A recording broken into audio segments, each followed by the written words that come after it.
Amen. So Genesis chapter 42, we've been following the life of Joseph up to this point, and what an amazing character this is, Joseph, our brother. We see how God in his grace and in his mercy prepares us for things way ahead of us that at the moment that we're going through these things, we have no idea, we have no clue. For sure, Joseph found himself in a place where when he was in the pit, and perhaps he was asking, what now? What's next? And then from there, he goes to Egypt as a slave, and then because of his character, because of his integrity, he ends up in prison, from the pit to prison. But then something amazing happens in prison, and he gets the opportunity to be before Pharaoh, the most powerful man in Egypt, and he is there standing, and God uses him to speak truth and to bring revelation of things to come. And before you know, from the pit to prison to the palace. And now he is a very successful man. He's very smart. He puts together this plan. He knows what's coming. He says there will be 7 years of plenty. Then there will be 7 years of famine. And Pharaoh trusted this man, and he said, yep, go ahead and do. And then he instructs everybody in Egypt, go, and he says, whatever Joseph says to do, you do that. And so now you see this man who has been through a lot, from a very dysfunctional family with a bunch of crazy brothers, and now he finds himself being the number 2 in Egypt. He's a very powerful man. Today we're going to be in chapter 42, and we're going to follow the sequence of events here, and we're going to see how it turns out that when you commit your life, when you commit your life to Jesus Christ, though you don't understand your present circumstances, you know that at the end, all things work together for good for those who love God. All things. And there's no better illustration in the Bible of that truth than in the life of Joseph. So we read in chapter 42, it says, Now Jacob saw that there was grain in Egypt. Jacob said to his sons, why do you look at one another? And he said, indeed, I have heard that there is grain in Egypt. Go down to that place and buy for us there, that we might live and not die. Verse 3. So Joseph's 10 brothers went down to buy grain in Egypt.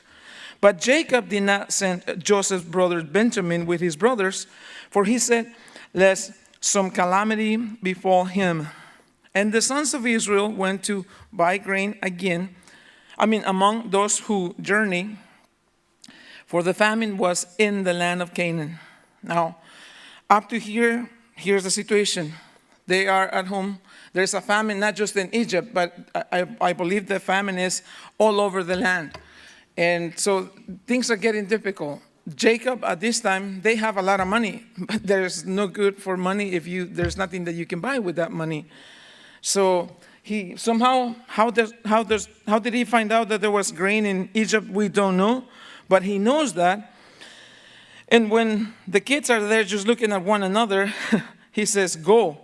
And that's a good thing for a father sometimes to be leading, but we're going to see that he's got some issues here that he's not really. I would like to believe that he's a man of faith when he says go, but I don't think so, because later on we're going to see some different things in his life. One thing that we see, though, is immediately that he's not trusting his kids, because he does have Benjamin. Now remember, Benjamin is the youngest of all the sons, and Benjamin and Joseph, they are brothers, same mom, same dad. And he's not trusting these guys with the youngest Benjamin.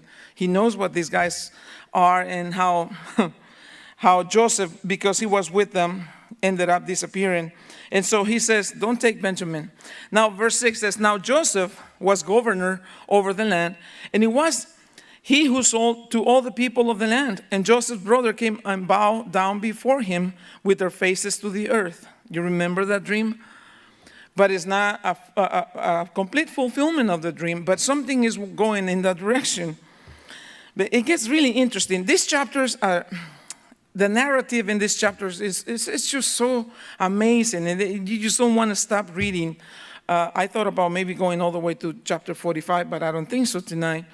Because you just keep reading, you just don't want to put the book down, because it is so amazing how God is working things out. So he says, And Joseph's brother came and bowed down before him with their faces to the earth. Joseph saw his brothers and recognized them, but he acted as a stranger to them and spoke roughly to them.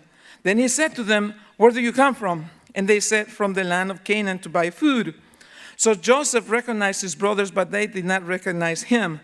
Now, I don't know if you sometimes have seen pictures of Egyptians in those days. They will shave their head and the eyebrows, and they actually, the guys used a lot of makeup in those days, more makeup than the women. And they had these weird ideas, and they dressed weird. They put all kinds of, I don't know what you call that stuff, makeup, and he looks weird. So they're not able, besides that, he left when he was just maybe 17 years old. And so now we're talking about this time here, maybe this is the second year of the famine. So 7 years plus 2, that's 9 years, and maybe 6 years old. Altogether, he's probably about 35, 37 years old up to this point. So after 20 years of not seeing him, now he's all, weird with this makeup and the stuff in the head and the way they dressed and all that kind of stuff. Obviously, the brothers are not able. Now, the brothers are like, the youngest in the group of these brothers, they're probably like, the youngest is probably 40, the oldest is probably 60. So these are not kids. They are full grown-up men. They failed to recognize him. Then it says in verse 9, then Joseph remembered the dreams which he had dreamed about them and said to them, "You are spies. You have come to see the nakedness of the land." And they said to him, "No, my lord, but your servants have come to buy food. We are all one man's sons. We are honest." At that time, I don't know how he kept it, his coolness, because he would like, honest? I know you knuckleheads. You're nothing you close even to honest. But anyway, he says, "No, we are honest." In that they are honest in a little bit, but not in all things. "Your servants are not spies." But he said to them, "No, but you have come to see the nakedness of the land." So what happens is in those days, like we know, this famine is all over the land. So armies from these different nations will gather together, and they will come and they will attack the one country that had food. So obviously it wasn't unheard of, though Joseph knows here that this is not the case. But remember, he's the governor, he's the man in authority. And God, I believe, is doing something with these guys here through Joseph. He said, "No, we are your servants, we're not spies." He says, "No, but you have come to see the nakedness of the land." And they said, "Your servants are 12 brothers, the sons of one man in the land of Canaan. And in fact, the youngest is with our father today, and one is no more." Again, he was probably about to start laughing, like, "I'm here, you crazy people." No, he didn't say that. But Joseph said to them, It is as I spoke to you, saying, you are spies." Now, in verse 15, "In this manner you should be tested. By the life of Pharaoh, you should not leave this place unless," notice this, "your youngest brother comes here. Send one of you and let him bring your brother, and you shall be kept in prison, that your words may be tested to see whether there is any truth in you. Or else, by the life of Pharaoh, surely you are spies." So he put them all together in prison 3 days. Now you can just imagine what's going on with these guys here, and how, it's just amazing how God is working. You read the life of Joseph, and a lot of times we hear, yeah, God was working so that he will save the family and all of that. But think in a deep or in a more complete picture of this, what's going on here. Notice what is going on here. The people of Israel have become so corrupted with the nations around them. You remember what Judah did not too long before this. And so they are now being absorbed by the culture of the people in the land of Canaan. And they are falling into these things. They are falling into corruption. They are falling into these things. God in his mercy, God in his wisdom was working out these things long before they even realized this. Because listen, this is the family of Jacob. This is the family that God is going to use to form the nation of Israel. These guys here, these knuckleheads here, the brothers, they are going to be the elders in the nation of Israel. And so God is doing something that goes beyond that. God is working out in the life of Joseph. Little does he know That God is not just sending him there so that he can put together a bunch of food and save a bunch of people from dying. No, what God is doing, by the time the people of Israel make it to the land of Egypt with Pharaoh, this Pharaoh who was he shows a lot of favor towards Joseph. With this one Pharaoh, they are going to put him in a place where they will have nothing to do with the Egyptians. How in the world can that happen just by coincidence? The Egyptians will want to have nothing to do with these Hebrew people that will come into their land. And they will give them a territory that have nothing to do with them. They will stay away. They will never, ever, ever sit at a table and eat with a Hebrew person. That was no. If anybody was to do that, they will kill him. They will execute him. Why is he doing all of these things? Because God is preserving his people from falling into deeper corruption. Because out of this family, he's going to form the nation of Israel. And out of the nation of Israel, he's going to bring us Messiah, Jesus Christ himself. So when you see what God is doing ahead of what's going on here, now you see the pieces falling in place. You're beginning to see like, God, you are just so amazing. But I tell you what, that works not just for Joseph and the people of Israel or the brothers here. That works for you and for me. Same God, same grace. Same favor for you and I, his children, his people. And there are things ahead of you, there are things ahead of us in our life that right now doesn't make sense at all. Why am I here? What am I doing here? I don't really like it. I much rather be doing this. I much rather go here. I much rather be this, doing this job. Little do you know that God is going to do some things ahead of, in the future that when you get there, you're going to look back and you're going to say, like, God, I praise you for your wisdom. And that's what we're seeing here with Joseph. So Joseph see his brothers, but check it out. He's not bitter in the sense that, these are my brothers. How about if I keep you in prison now for 20 years so you pay back a little bit of what you did to me? He's not acting on, you don't see a bit of him being selfish here. There's something amazing about these men. Even though he has power and authority, not one bit you see that he is about himself. He's not a self-centered man.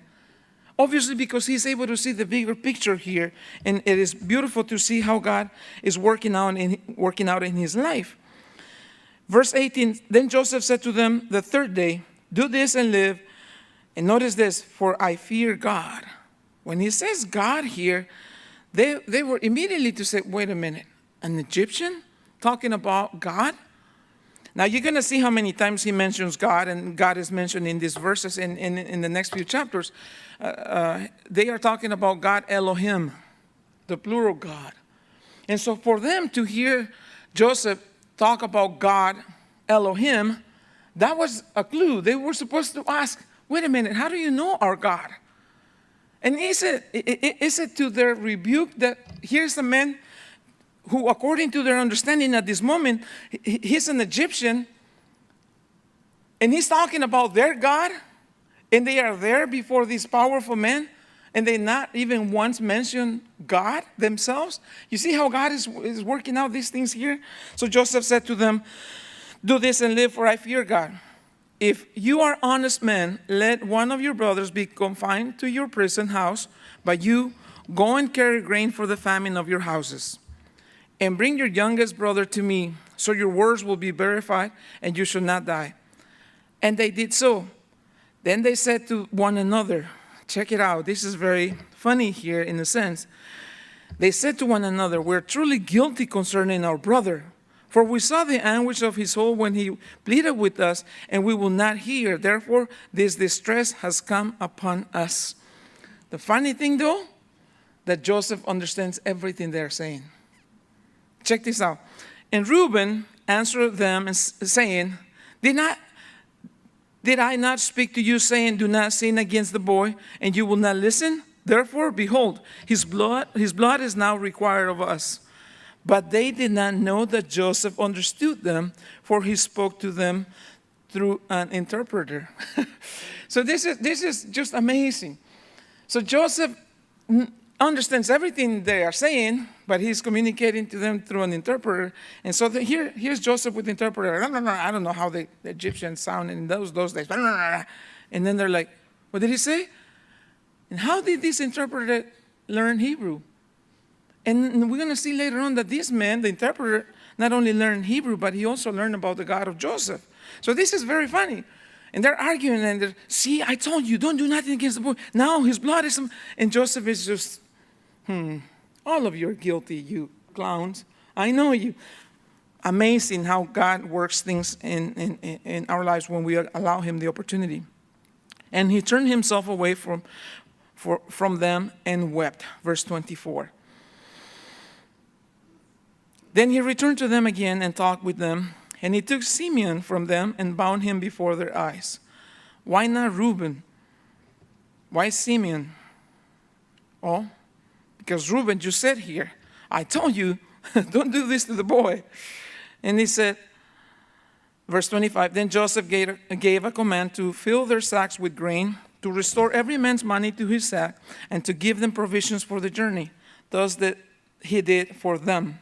So they loaded their donkeys with the grain and departed from there. But as one of them opened his sack to give his donkey feed at the encampment, now, this is a long journey here. They are going probably 300 and some miles. And I mean, it's a long way that they have to go to get to Egypt. It would take them 6 weeks, 3 weeks to get there and 3 weeks to get back. And in halfway from Egypt to where they go into the land of Canaan, they had to stop. And right here they stop, and they find this to their surprise. So he finds that in the mouth of his sack there is this money that he had obviously paid for the grain, but now he still has the money. He says to his brothers, verse 28, my money has been restored, and there it is in my sack.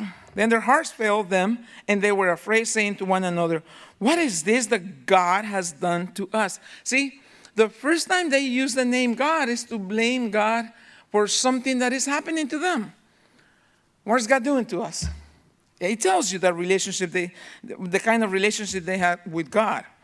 Verse 29, then they went to Jacob, their father, in the land of Canaan, and told him all that had happened to them, saying, the man who is Lord of the land spoke roughly to us and took us for spies of the country. But we said to him, we are honest men. We are not spies. We are 12 brothers, sons of our father. One is no more, and the youngest is with our father this day in the land of Canaan. Then the man, the Lord of the country, said to us, by this I will know that you are honest men. Leave one of your brothers here with me. Take food for the famine of your households and be gone. And bring your youngest brother to me. So I shall know that you are not spies, but that you are honest men.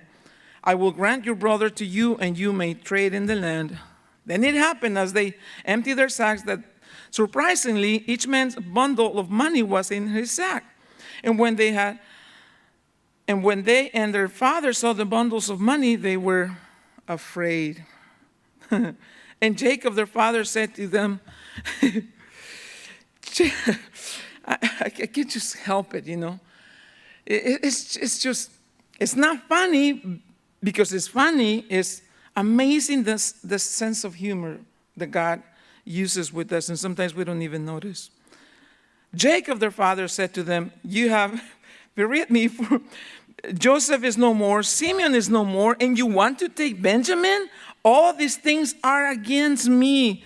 Typical Jacob. Poor me. He thinks about, forget Simeon. I mean, he's there. Who knows?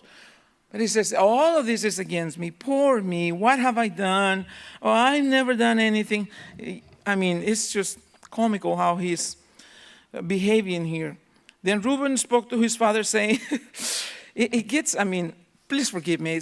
I don't mean to be a clown here, but it's just, Reuben comes up with a solution to the problem. Verse 37. He spoke to his father, saying, kill my 2 sons if I do not bring him back to you. What if the kids are listening? Can you just imagine? Dad, thanks a lot. We love you too. Kill my 2 sons. like who cares, you know? Just like, these guys, I don't know. If I don't bring them back to you, Put him in my hands, and I will bring him back to you. And you can see Jacob's face like saying, you? I will not trust you with my cat. But he said, my son should not go down with you. He knows him, for his brother is dead, and he is left alone. If any calamity should befall him along the way in which you go, then you will bring down my gray hair with sorrow to the grave. Now the famine was severe in the land, and it came to pass when they had eaten up the grain which they had brought from Egypt, that their father said to them, go back, buy us a little food. But Judah spoke to him, saying, the man solemnly warned us, saying, you should not see my face unless your brother is with you. If you send our brother with us, we will go down and buy you food. But if you will not send him, we will not go down. For the man said to us, you should not see my face unless your brother is with you. And Israel said, it is interesting that sometimes he says Jacob and sometimes he says Israel, you know. And Israel said, why did you deal so wrongfully with me as to tell the man whether you had still another brother? Can you just see? Now the family is arguing. They're fighting. They're like, go get us some more food. I'm not going there. The man said, if we don't bring the youngest brother, we better not be in. And now they're fighting. They're arguing. And here Israel says, why did you even open your mouth to say that I have another son? And he was here. And notice their answer. But they said, the man asked us pointedly about ourselves and our family, saying, is your father still alive? Have you another brother? And we told him, according to these words, could we possibly have known that he would say, bring your brother down? Then Judah said to Israel, his father, send the lad with me. Now this is the same Judah that was tricking his daughter-in-law not too long before this. Judah speaks up and he says, send the lad with me, and we will rise and go, that we might live and not die, both we and you and also our little ones. I myself will be surety for him. From my hand you shall require him. If I do not bring him back to you and set him before you, then let me bear the blame forever. Judah. Who will come out of the tribe of Judah? Jesus. You remember a couple of Wednesdays ago I told you, this whole section here in the life of Joseph is all about one thing, redemption. This is a very dysfunctional family. We will see the beauty of redemption. Here's Judah who have done some ugly things. Here's redemption, and now he understands. He's a changed man. Something happened to this man. And he says, listen, the situation is critical, okay, Dad? If we don't go, we're all going to die. Our little ones are going to die. Now trust me. Trust me. Give me the kid, and I will take him, and I will bring him back. And if not, I will stay. I will take his place. That's what he's saying here. Verse 10, for if we had not lingered, surely by now we would have returned this second time. And their father Israel said to them, if it must be so, then do this. Take some of the best fruits of the land. Here we go. That's why he's called sometimes Jacob, sometimes he's Israel. Take some of the best fruits of the land in your vessels and carry down a present for the man, a little balm and little honey, spices, and myrrh. Isn't that the same thing that those who originally bought Joseph as a slave? That's exactly the same stuff they were carrying to Egypt. It's interesting that he mentions that here. Pistachio nuts and almonds and that stuff. Take double money in your hand, and take back in your hand the money that was returned in the mouth of your sacks. Perhaps it was an oversight. Maybe he made a mistake. Take the money back. Take your brother also, and arise, go back to the man, he says. And may God Almighty, may El Shaddai, isn't that something? May God Almighty give you mercy before the man, that he might release your other brother. And Benjamin, if I am bereaved, I am bereaved. Notice, so the man took that present and Benjamin, and they took double money in their hand, and arose and went out to Egypt. And they stood before Joseph. When Joseph saw Benjamin with them, he said to the steward of his house, take this man to my home and slaughter an animal and make ready, for this man will dine with me at noon. Then the man did as Joseph ordered, and the man brought the man into Joseph's house. Now the men were afraid because they were brought into Joseph's house. And they said, it is because of the money which was returning our sacks the first time that we are brought in, so that he might make a case against us and seize us to take us as slaves with our donkeys. When they drew near to the house, when they drew near to the steward of Joseph's house, they talked with him at the door of the house and said, "Oh, sir, we indeed came down the first time to buy food. But it happened when we came to the encampment that we opened our sacks, and there each man's money was in the mouth of his sack, our money in full weight. So we have brought it back in our hand. And we have brought down other money in our hands to buy food. We do not know who put our money in our sack." Notice this. But he said, what did he say? Shalom. This is an Egyptian man. But he said, Shalom. Perhaps he's an Egyptian. He might be a Hebrew, who knows? But he said, Shalom be with you. Do not be afraid. And notice this, your God. You see how God is working in the life of these guys? Your God and the God of your father has given you treasure in your sacks. I had your money. Then he brought Simeon out to them, which means this. When they came and they bought food the first time, Joseph ordered him to put the money back in each one of their sacks. But it means that Joseph paid for this, because he says here, I had your money. So here's, again, the word is redemption. And God is doing something amazing with them here. But not only that they are hearing about God, but they are hearing from this man who's a servant in the house of Joseph, and he knows exactly that this God that they are talking about, here's implied in this verse here that Joseph has shared his faith with this man, and he knows who is Joseph's father, and he knows that there's a Jacob, there's an Isaac, there's an Abraham, and there's the promise of God that one day they are going to be a powerful nation. And out of this family, God is going to bring a blessing to the whole world. This guy knows that. Your God and the God of your father has given you treasure. Verse 24. So the man brought the men into Joseph's house and gave them water, and they washed their feet, and he gave their donkeys feed. Then they made the present ready for Joseph's coming at noon, for they heard that they will eat bread there. And when Joseph came home, they brought him the present which was in their hand into the house, and bowed down before him to the earth. Then he asked them about their well-being and said, Is your father well? The old man of whom you spoke, is he still alive? And they answered, Your servant, our father, is in good health. He is still alive. And they bowed their heads down and prostrated themselves. Then he lifted his eyes and saw his brother Benjamin. Now when he left, this brother Benjamin, he was probably 2 or 3 years old. He was just a little baby. So now he's probably in his 17s, I don't know, that age.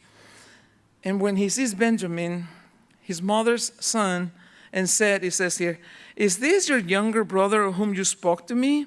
And he said, God be gracious to you, my son. This is his youngest brother. Now his heart yearned for his brother, so Joseph made haste and saw somewhere to weep. In the next few chapters, we're going to see a lot of weeping from Joseph, which is a testimony of the amazing man that he is. And he went into his chamber and wept there. I don't think this is the weeping of, this is nasty, this is difficult, this is painful. I think this is more the weeping of, God, all these years I've been asking you for my family. I've always wondered, how can I get back to my family? Will I ever see my father? Will I ever get to see my younger brother? This is the only thing that reminds me of my mom. Will I ever be reunited with my family? That's probably the weeping. That's probably what's going on here. Oh God, all these years, as I've been waiting and waiting and waiting, little did I know that you will bring all of my brothers to me. This is nothing but the work of your grace. This is nothing but your mercy, Lord. And it happens to all of us. There are moments and there are times and there's difficulties and circumstances when family, for one reason or another, we all split. If you are from a large family, perhaps there's times when you don't see brothers, you don't see mom, you don't see dad. And how sweet it is to have a family reunion. There will be the family reunion. But until then, the moment is just amazing, and he has to go in his chamber, and he's weeping. In verse 31, then he washed his face and came out, and he restrained himself, and he said, serve the bread. When he washed his face, I wonder if did he have to put some more makeup and do the eyelashes and thing? If that, it took him a while, because I know how long it takes Lily to do these things, but, oh, she's back. Oh, sorry. So they set him a place by himself. Check this out. They set him a place by himself, and them by themselves, and the Egyptians who ate with him by themselves, because the Egyptians could not eat food with the Hebrews, for this is an abomination to the Egyptians. And they sat before him, the firstborn according to his birthright. And this is amazing. And you might not see that this is an amazing thing happening here, but they sat before him, the firstborn according to his birthright, and the youngest according to his youth. And the men looked in astonishment at one another. Now you remember, here they are, all the brothers here. So Reuben, Simeon, Levi, Judah, Dan, Naphtali, Gad, Asher, Issachar, Zebulun, and Benjamin, in that order.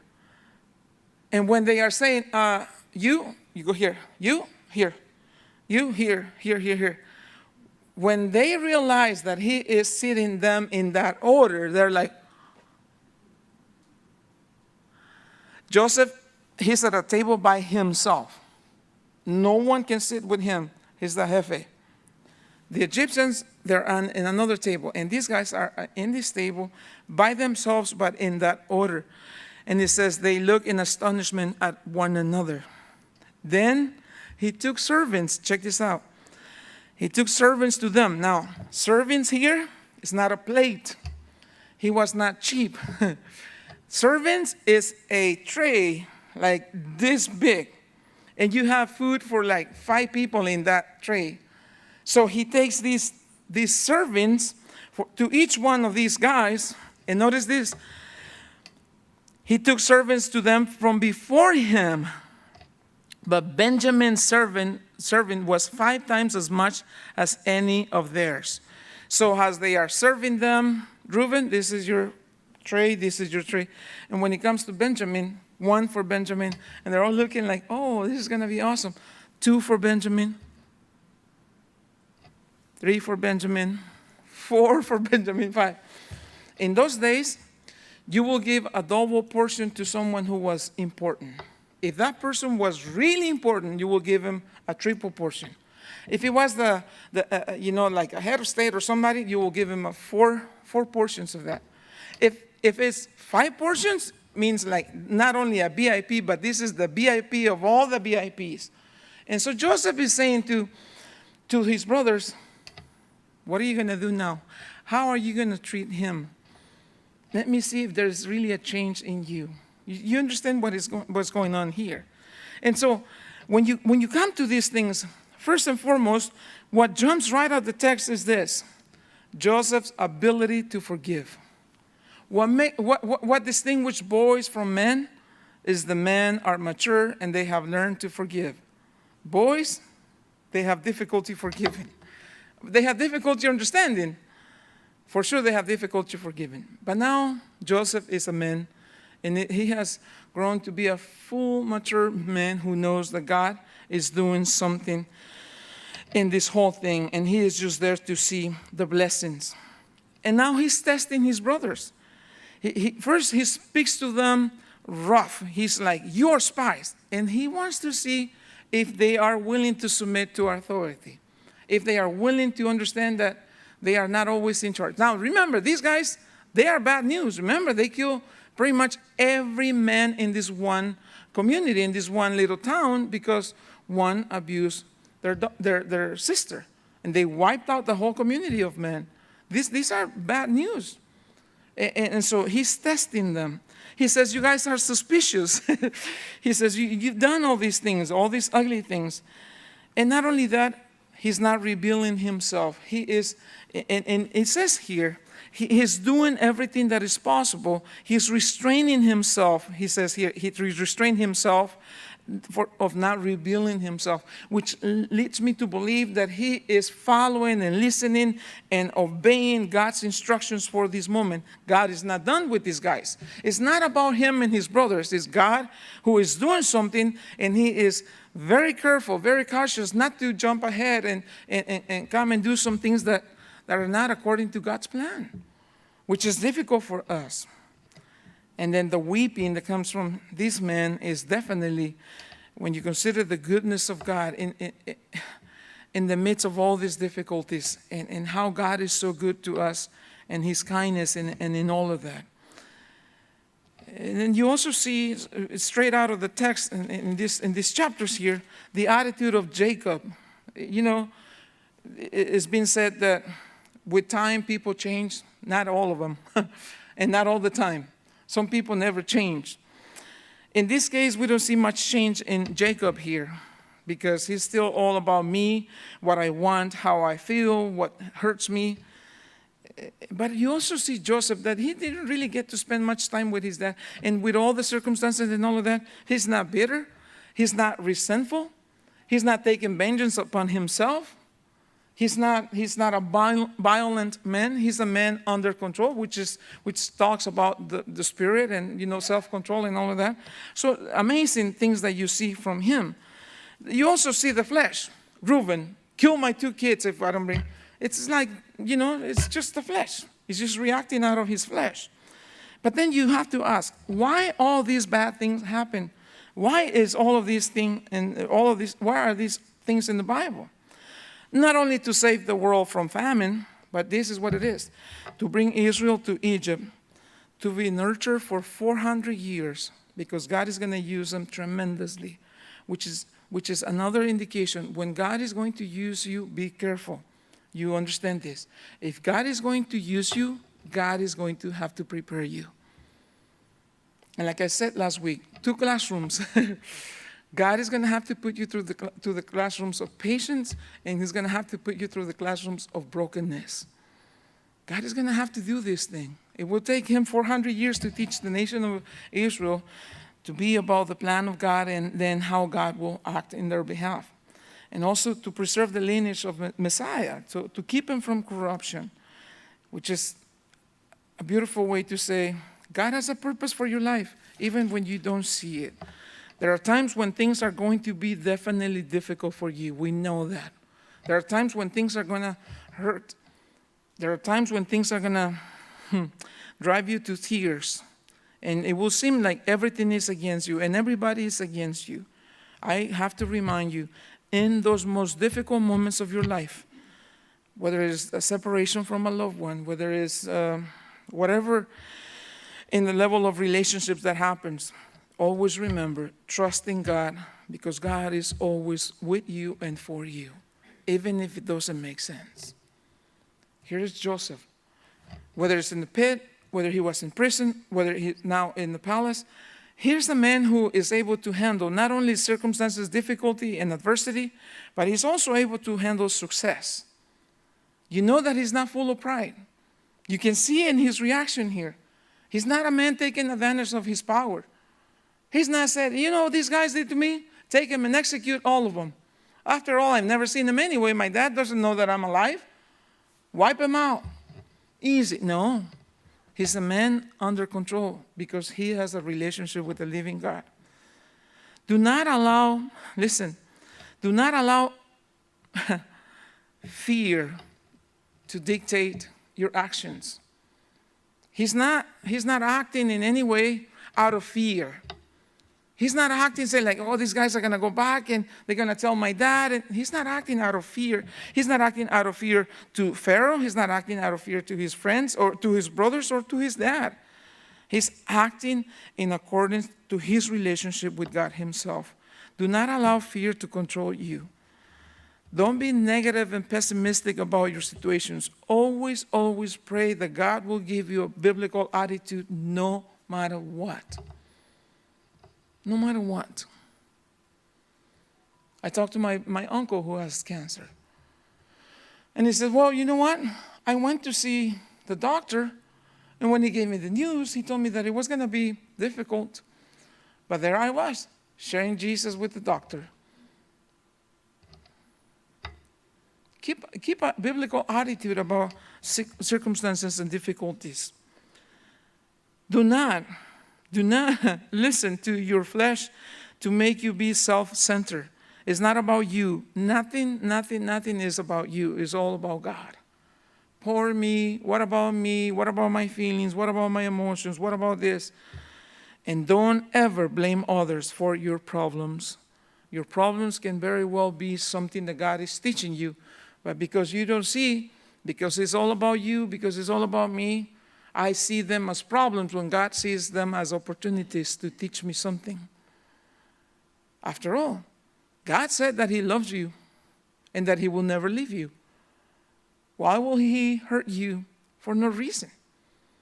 That's not the God of the Bible. Don't blame others for your problems.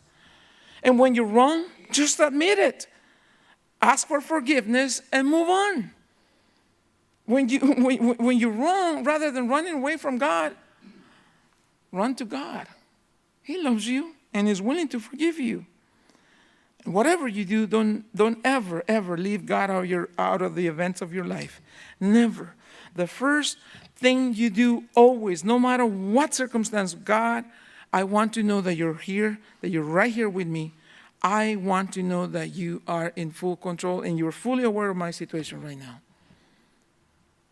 God's perspective, God's hope, God's changing us, and God's practice of truth for us is what's going to make a difference in our lives.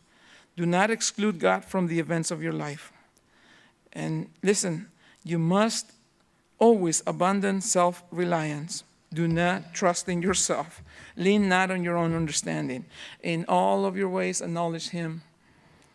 And finally, and the most important thing, start at the very center of all your circumstances. Make that the point when you said, I am now committed myself to God, for He's the God of grace, and I know that His grace is more than sufficient. And we see it in these two chapters. I mean, there's not really much that needs to be said about this. It's a clear narrative, but it's a powerful illustration of how God is able to work with those who trust Him. Those who get up in the morning and said, okay, here's another day. I don't know what this day is going to bring today. I mean, I don't know what my life is going to bring my way today, but I know one thing. I know who's in control of my day, my life, and all the other circumstances. And I know He's with me. And you know what? To Him, you are the what? The apple of His eye. What happens when something irritates your eye? So God loves you so much that He will protect you. He will be with you. But you must always abandon any small little reliance that you have on self and say, nope, I am not able to help even me if I want to. It is in God who I will trust forever and ever and ever. Father, it's in the name of Jesus, Lord, we thank you so much for these chapters. We thank you for your truth. We thank you for your word. Amazing, amazing, amazing. God, your wisdom. When you thought about teaching us, you did it with people. And you teach us with those who are disobedient so that we learn what not to do. You teach us with those who are rebellious so that we will see how ugly is our sin. You teach us sometimes with those who are backslidden so that you will teach us that there is hope. Like the prodigal son. And so many times you teach us with men and women who are just unique in their relationship with you. They are nothing special. They are sinners like us, yet they have such intimacy with you. For they have learned to trust you with all things. We want to be in that category of people. We want to be in that company. We want to be with the Josephs, with the Daniels, with the Johns and the Pauls and the Peters. We want to be in the company of your people who over centuries and centuries and centuries of difficulties and suffering, they learn one thing. No matter how difficult my circumstance might be, my God is greater. I will never be fearful of my problems, for my God is greater than my problems altogether. So I am committing myself to the God of the universe, because here's something that I know. Not only that He's the God of the universe, He's my daddy. He's my daddy. And I know He loves me. So we thank you for this. We thank you for your presence. And we thank you for all your promises in Jesus' name.